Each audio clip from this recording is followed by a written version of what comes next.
Deuteronomy Chapter 23. Those excluded from the assembly. Verse 1. No one whose testicles are crushed or whose male organ is cut off shall enter the assembly of the Lord. No one born of a forbidden union may enter the assembly of the Lord.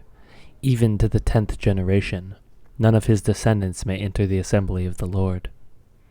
No Ammonite or Moabite may enter the assembly of the Lord.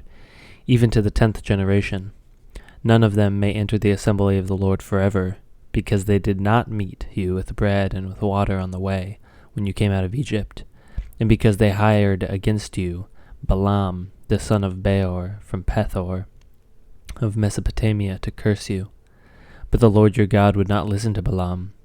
Instead, the Lord your God turned the curse into a blessing for you, and because the Lord your God loved you. You shall not seek their peace or their prosperity all your days forever.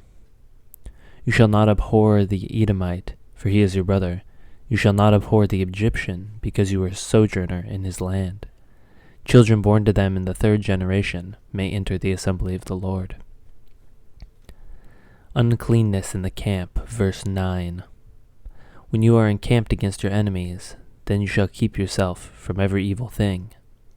If any man among you becomes unclean because of a nocturnal emission, then he shall go outside the camp, and he shall not come inside the camp, but when evening comes he shall bathe himself in water, and as the sun sets, he may come inside the camp.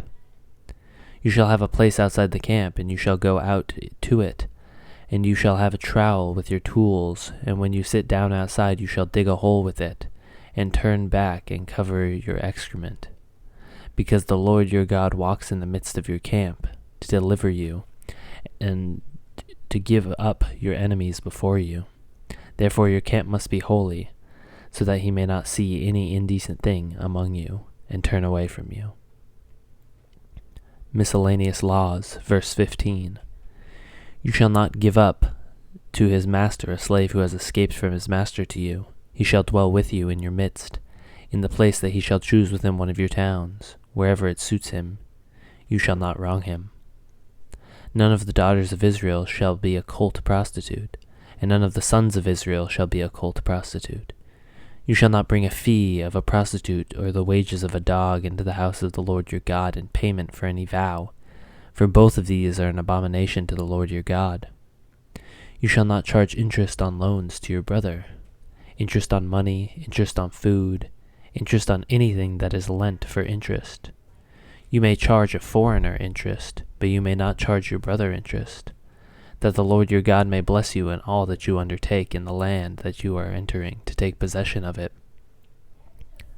If you make a vow to the Lord your God, you shall not delay fulfilling it, for the Lord your God will surely require it of you, and you will be guilty of sin. But if you refrain from vowing, you will not be guilty of sin. You shall be careful to do what has passed your lips, for you have voluntarily vowed to the Lord your God what you have promised with your mouth. If you go into your neighbor's vineyard, you may eat your fill of grapes, as many as you wish, but you shall not put any in your bag. If you go into your neighbor's standing grain, you may pluck the ears with your hand, but you shall not put a sickle to your neighbor's standing grain.